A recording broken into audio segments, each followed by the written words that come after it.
il n'y a pas longtemps, j'ai assisté à une scène digne d'un autre âge.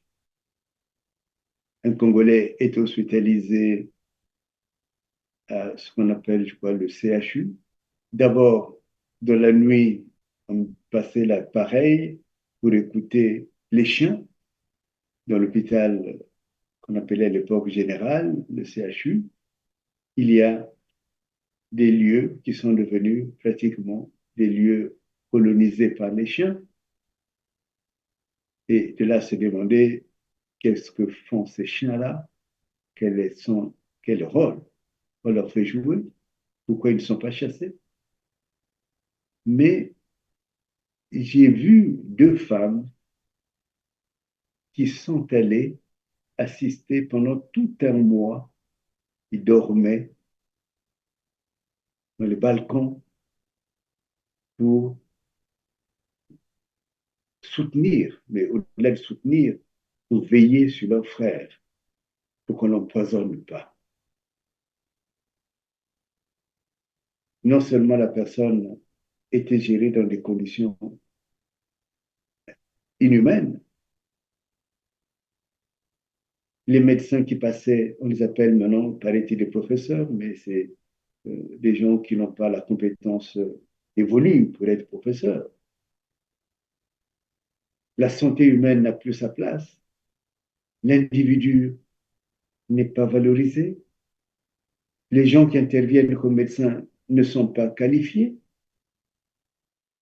Alors, il n'y a plus le droit à la santé. Et s'il n'y a plus le droit à la santé, on n'a que le droit à la mort. Et vous savez que là où on regarde les morts, c'est une industrie qui fonctionne très bien et qui, paraît-il, profite beaucoup aux gens au pouvoir au Congo.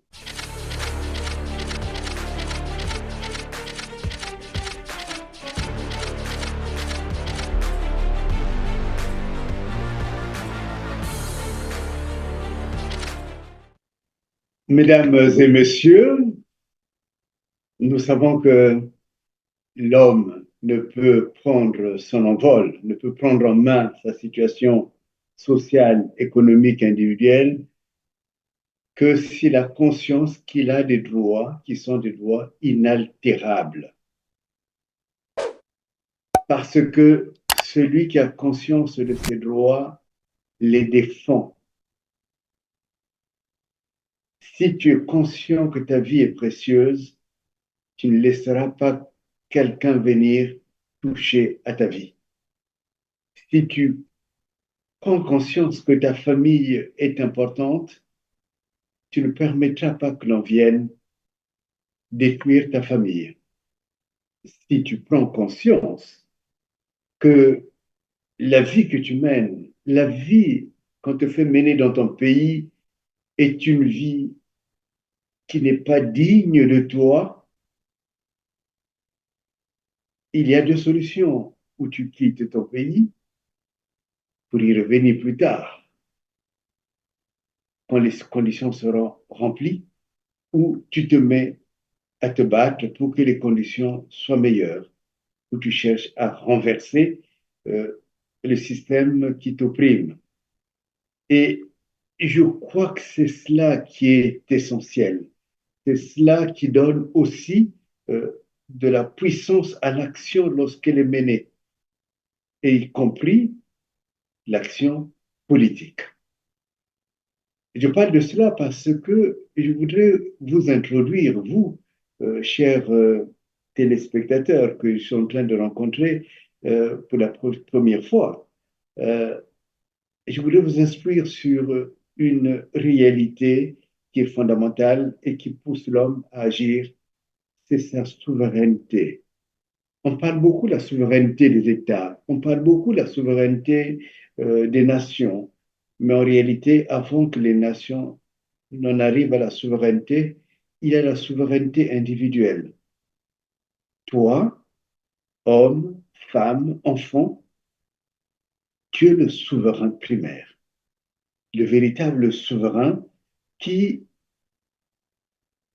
travaille avec d'autres souverains. Et en travaillant avec d'autres souverains, en vivant dans cette sorte de société, comme on dit, en faisant société avec les autres, tu en arrives à créer ce qu'on appelle la souveraineté d'un pays, d'une nation et d'un peuple. C'est dans ce cadre-là qu'il est important de comprendre que si l'on prend l'exemple du Congo, j'entends le Congo qu'on appelle ou qu'on appelait Congo-Brazza, la situation que vivent les personnes est une situation non seulement intenable, mais qui est totalement contraire au droit international et qui est contraire à la proclamation des droits des individus. Aujourd'hui, au Congo, on a des robinets où de l'eau ne coule pas. Mais on vient vous facturer l'eau qui n'a pas coulé. Et si vous ne payez pas, on vient couper la fourniture d'eau. Émergence. Oh là là. Émergence 2025. Ça, c'est à Bakongo. Là où est né Brazzaville. Nous sommes à Télé Congo, ex-Télé Congo.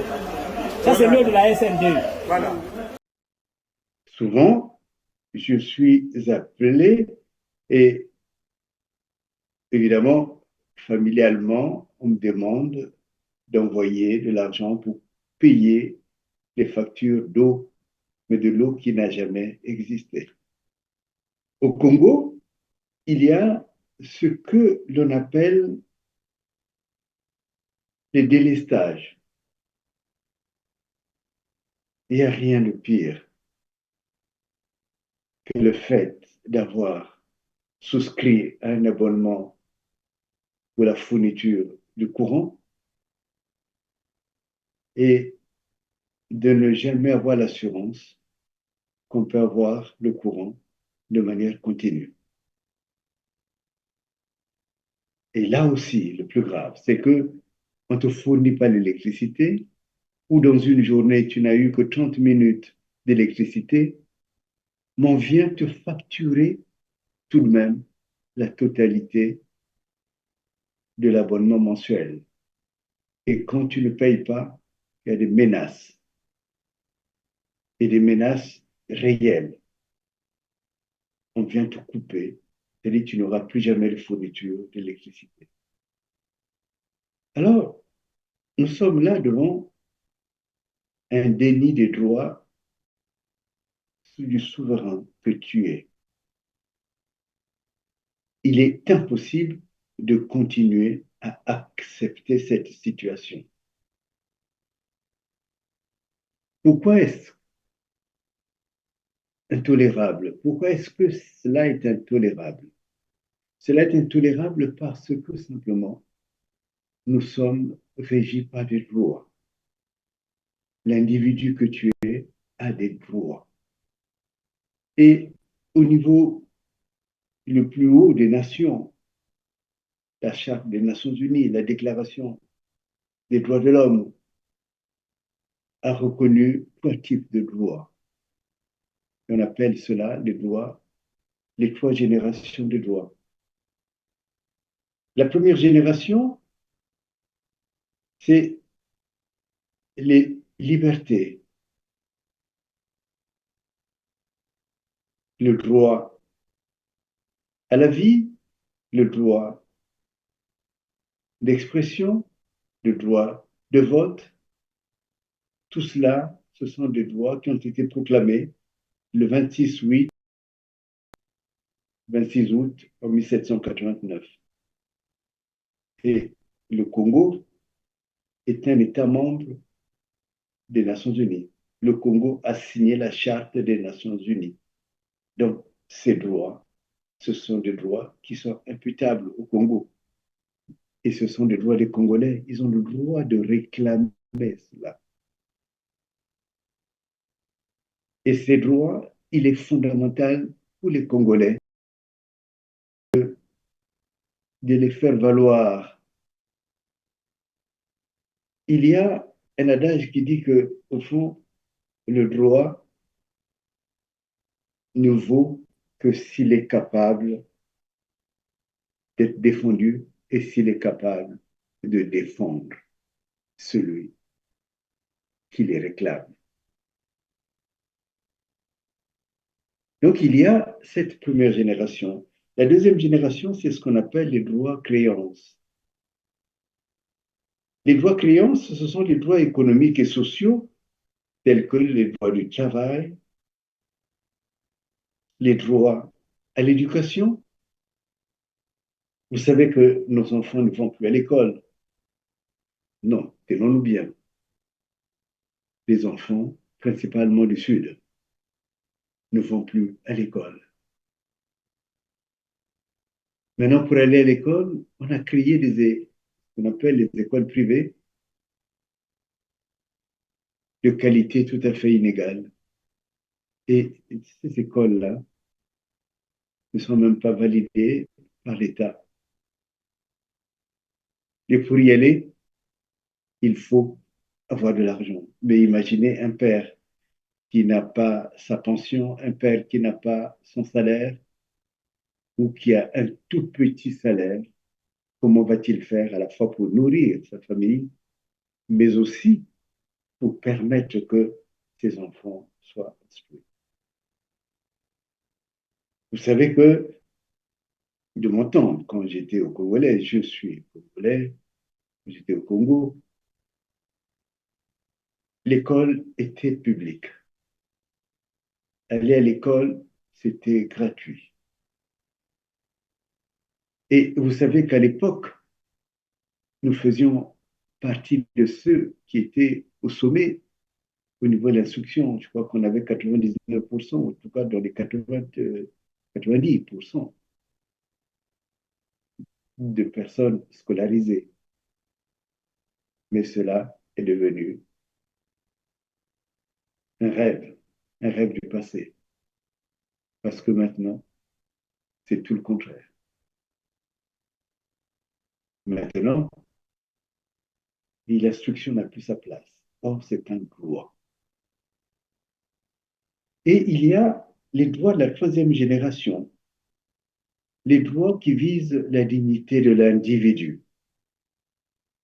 Ce sont les droits qu'on appelle les droits A. C'est-à-dire que les droits qui consistent à avoir une vie décente. Les droits qui consistent à penser aux générations qui viennent. Mais les droits aussi qui consistent à gérer la vie quotidienne. Le droit à la santé, le droit à l'eau, le droit au bien-être. Il n'y a pas longtemps, j'ai assisté à une scène digne d'un autre âge. Un Congolais est hospitalisé à ce qu'on appelle, je crois, le CHU. D'abord, dans la nuit, on passait l'appareil pour écouter les chiens dans l'hôpital qu'on appelait à l'époque général, le CHU. Il y a des lieux qui sont devenus pratiquement des lieux colonisés par les chiens. Et de là se demander qu'est-ce que font ces chiens-là, quel rôle on leur fait jouer, pourquoi ils ne sont pas chassés. Mais j'ai vu deux femmes qui sont allées assister pendant tout un mois. Ils dormaient dans les balcons pour soutenir, mais au-delà de soutenir, pour veiller sur leurs frères, pour qu'on n'empoisonne pas. Non seulement la personne était gérée dans des conditions inhumaines, Les médecins qui passaient, on les appelle maintenant, paraît-il, des professeurs, mais c'est des gens qui n'ont pas la compétence évolue pour être professeurs. La santé humaine n'a plus sa place. L'individu n'est pas valorisé. Les gens qui interviennent comme médecins ne sont pas qualifiés. Alors, il n'y a plus le droit à la santé. Et s'il n'y a plus le droit à la santé, on n'a que le droit à la mort. Et vous savez que là où on regarde les morts, c'est une industrie qui fonctionne très bien et qui, paraît-il, profite beaucoup aux gens au pouvoir au Congo. Parce que la plus grande industrie, l'affaire qui marche au Congo, c'est la mort des gens. Ce sont les morts. Si tu veux devenir riche au Congo, crée une morgue. J'avais été sollicité ici pour que je donne de l'argent pour qu'on puisse créer une entreprise de pompes funèbres. Mais évidemment, ce n'est pas mon domaine, mais évidemment, s'il y a une affaire qui va marcher le plus au Congo, c'est celle-là. Parce que on ne se bat pas pour la vie au Congo. Il n'y a pas le droit à la vie au Congo. Mais on se bat pour donner la mort. J'avais décrit dans un livre que j'appelle Le génocide de Larry, qui maintenant, semble-t-il, est interdit là-bas au Congo. Euh, et on se rend compte que le Congo est mêlé à ce qu'on appelle les trafics d'organes, les trafics de morts, de corps de morts, à un niveau très élevé, euh, parce que tuer les Congolais est une industrie. On a entendu ce qui s'est passé au stade de Dornano, je crois. Mais pourquoi est-ce que ça, on a piégé les gens? Pourquoi on a voulu la mort? C'est quoi cette mort? Et puis, c'est quoi cette manière de payer les personnes avec les morts avec en monnaie de singe, comme cela? Et les gens n'ont pas le courage d'aller, et je les comprends, de réclamer des droits absolus. Mais là aussi, on fait tout pour donner la mort. C'est un pays de la mort. Donc le droit à la santé n'est devenu qu'une une affaire pour rire. Mais le vrai droit, c'est le droit à la mort. Et ce droit n'est pas inscrit dans la Charte des Nations Unies. C'est vrai que les morts ont des droits en termes de juridique. Mais la réalité elle-même, c'est que le Congo ne cherche pas à soigner, à donner la santé, à faire préserver la santé. Le Congo ne cherche pas à ce que les Congolais soient instruits. Et surtout, il faut faire des ignares. Plus on fait des ignares, mieux c'est. Le Congo ne cherche pas à donner même une eau potable. Alors qu'on a un fleuve qui est juste à côté. Quand je parle du Congo, dans le nord, il y a d'autres fleuves. À Pointe-Noire, il y a l'abondance, et ainsi de suite. L'eau, il suffit simplement de gratter la terre pour que l'eau vienne. Il n'y a pas cela. On fait des grandes conférences sur l'environnement, mais en réalité, c'est uniquement des effets d'annonce. La réalité, même le droit à l'air, le droit à l'environnement n'est même pas respecté. Alors, pourquoi est-ce que ce thème est important? Parce que d'abord, il faudrait que vous sachiez que le souverain que vous êtes a besoin d'être respecté. Plus vous resterez des ignorants, mieux la dictature va s'installer. Plus on vous obligera à payer une eau que vous n'avez pas consommée, et vous allez payer sous la contrainte, moins vous aurez la force de renverser ceux qui organisent cette industrie du vol. Parce que ce n'est rien d'autre que et l'escroquerie. On paye parce qu'on a consommé. C'est comme au marché, vous allez au marché Wenze, marché Total, marché Poto, vous achetez du manioc, vous payez le manioc, vous discutez le prix. Si tu n'as pas pris des morceaux de manioc, du foufou, du safou, tu ne peux pas accepter qu'on te demande de payer de l'argent. Et cela est pareil. Tu n'as pas été fourni en électricité, tu n'as pas été fourni en eau, en gaz, n'en parlons pas. Tu ne dois pas payer. Tu ne dois pas accepter de payer. Mais il est bien entendu que si tu dis, tu fais la résistance seule, ils auront toutes les forces, tous les moyens, non seulement pour te martyriser, mais également, ils vont utiliser toutes les forces coercitives pour que non seulement on vienne couper les canaux, mais qu'on puisse fermer la fourniture d'eau définitivement. Et on va te contraindre à payer, on va te contraindre à donner l'argent même que tu n'as pas. Il faut qu'il y ait, pour y arriver, une action collective. Il faut que toi, tu saches que quand tu es privé d'eau, ton voisin aussi est privé d'eau. Ta voisine aussi est privée d'eau. Il faut que tu saches que là où tu te crois faible, en réalité, mutualiser ta force avec celle des autres, tu vas devenir puissant. Et si toute une ville, comme Brazzaville, refuse de payer, quel est cet État qui va envoyer des mbouloumboulos pour venir vous obliger à payer?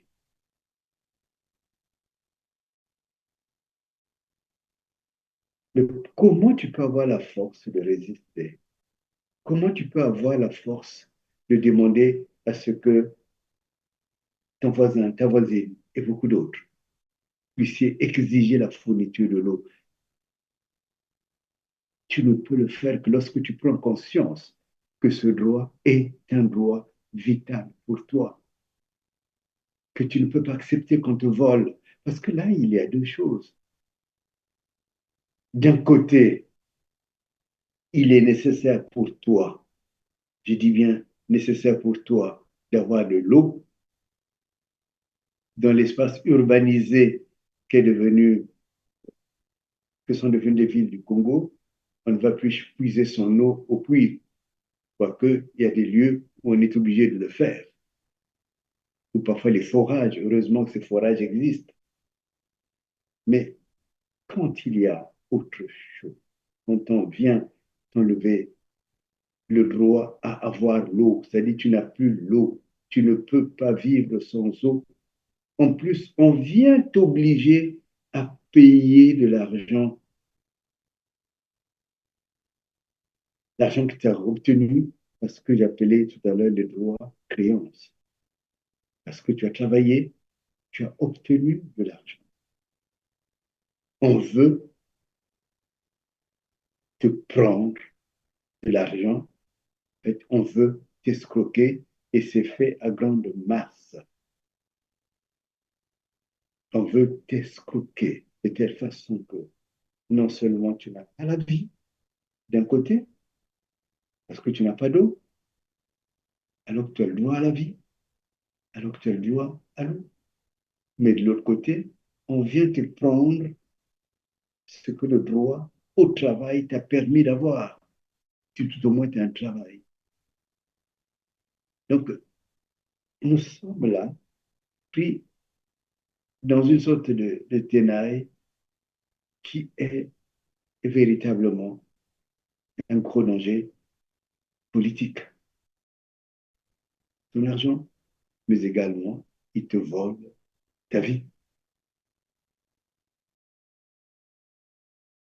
Conscience de cela, quand tu as conscience de ces droits, mon cher ami, ma chère amie, ma chère sœur, mon frère, que tu cesses d'avoir peur. Et vous savez que souvent, je crois qu'on paye par mobile money, je ne sais pas comment ce système fonctionne. En réalité, c'est de l'argent qui ne va même pas à l'État. Où va cet argent? Ce sera peut-être l'objet d'une autre interrogation la prochaine fois. Mais ce qui est vrai, c'est que il faut que le Congo puisse comprendre que la force du changement est dans sa main. Mais dans cette main, il doit voir les raisons du changement. Et les raisons du changement, ce sont les raisons de loi. C'est parce que mes droits ne sont pas respectés. Et ça, c'est des droits universels, ce dont je parle. Mes droits ne sont pas respectés, donc il faut nécessairement que je puisse les revendiquer. Les grandes libérations dans le monde se sont opérées à partir de la conscience des droits. Des peuples qui avaient au début le sentiment d'être trop faibles. Vous connaissez sans doute l'action civique, la non-violence du pasteur nord-américain Martin Luther King.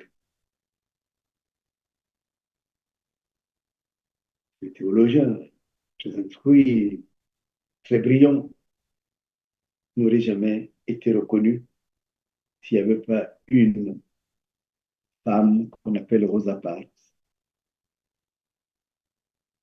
qui était dans un bus, qui était tellement revenue fatiguée de son travail, qu'elle elle a pris la première place qui était disponible.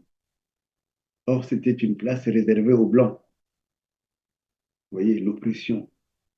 Et cette place réservée aux Blancs, quand un Blanc est venu, évidemment, il était naturel de dire à la négresse, quitte cette place parce que c'est réservé à moi qui suis blanc.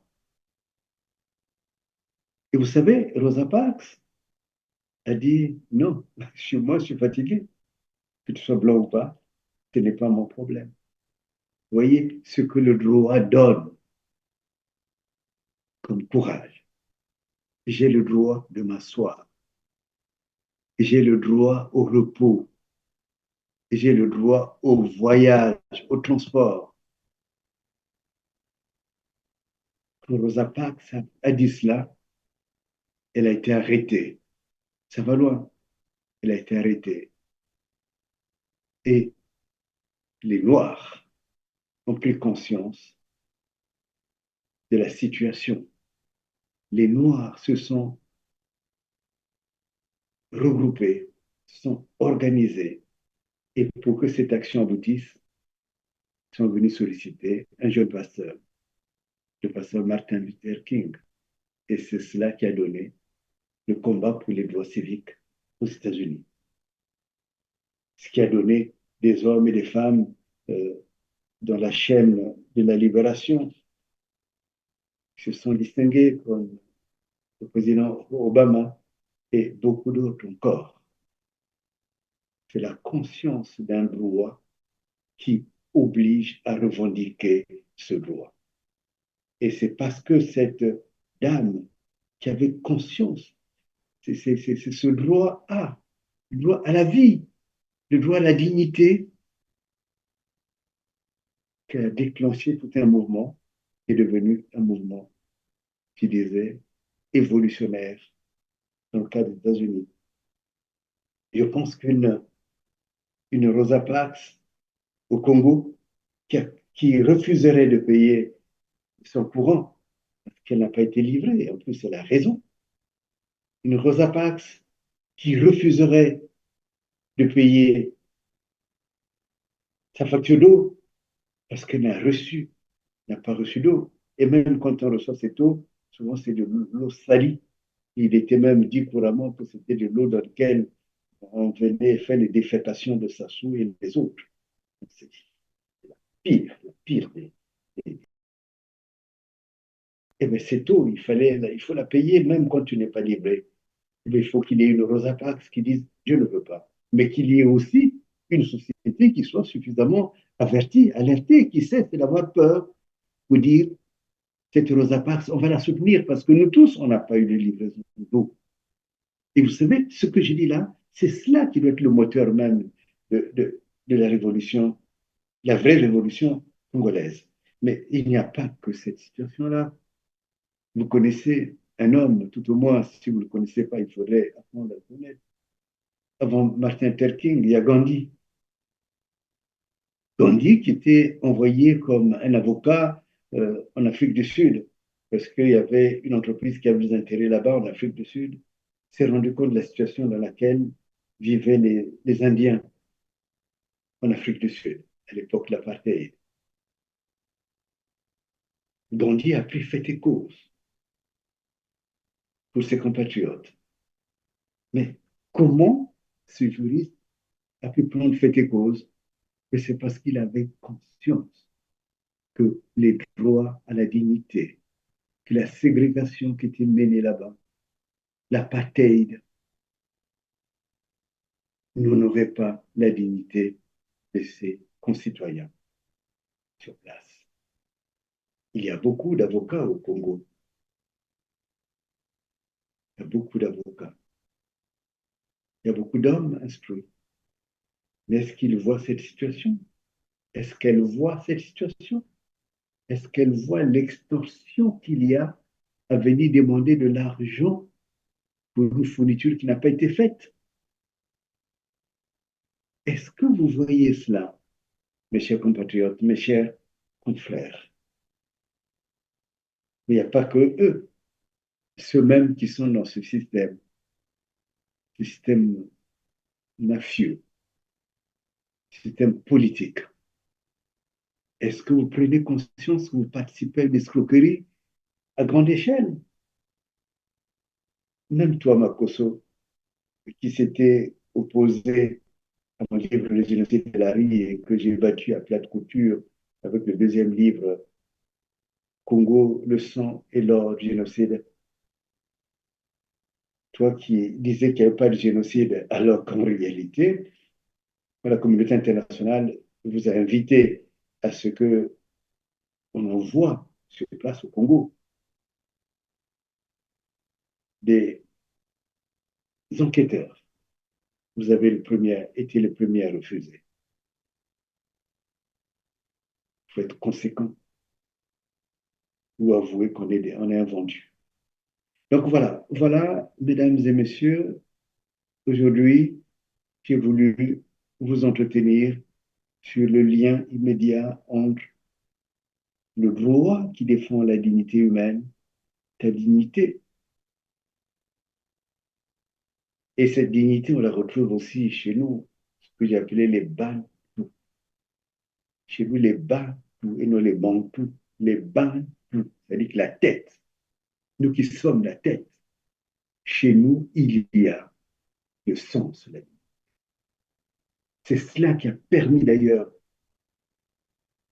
à des grandes personnalités, des grandes figures comme Machua, de faire libérer le Congo. Est-ce qu'il y a encore des Machua au Congo aujourd'hui? Ou bien est-ce que on va laisser le Congo partir en lambeaux? Le Congo qui commence à être vendu à l'extérieur. Mais on ne peut pas accepter cela. Et le refus ne peut venir que la conscience du droit. C'est le droit qui donne à l'action politique sa force. C'est mon droit de le faire. Et c'est parce que le droit donne à l'action politique sa force que la politique peut libérer l'individu. Hommes, femmes et enfants. Vous avez tous des droits reconnus. Internationalement reconnus, mais aussi intrinsèquement reconnus.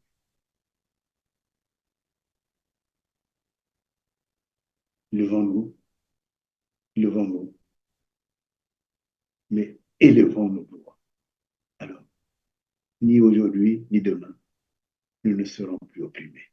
Maintenant, construire, en fait, en la construisant, nous allons aussi construire la conscience des souverains que nous sommes au Congo. Et cette émission va s'appeler Le Grand Procès. Le Grand Procès.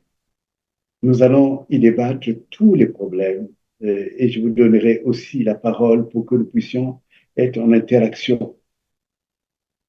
Vous pouvez aussi me renvoyer des questions que vous rencontrez, des difficultés que vous rencontrez, même des questions de loi que je transférerai ou je transmettrai à des confrères sur place qui sont compétents pour pouvoir les traiter avec efficacité. Et si c'est des questions qui ne peuvent pas être trop sensibles pour être traitées sur place, je ferai intervenir des confrères qui sont à l'étranger, soit dans les pays voisins, soit euh, à l'extérieur du Congo ou de l'Afrique. Vous comprenez bien que c'est une prise de parole importante pour vous. C'est la fin de la chape de plomb sur vous et c'est aussi vous donner la possibilité de pouvoir vous exprimer. Cette émission sera hebdomadaire. Donc, elle est votre émission. Elle est à vous. Et je suis votre serviteur. Maître Dominique.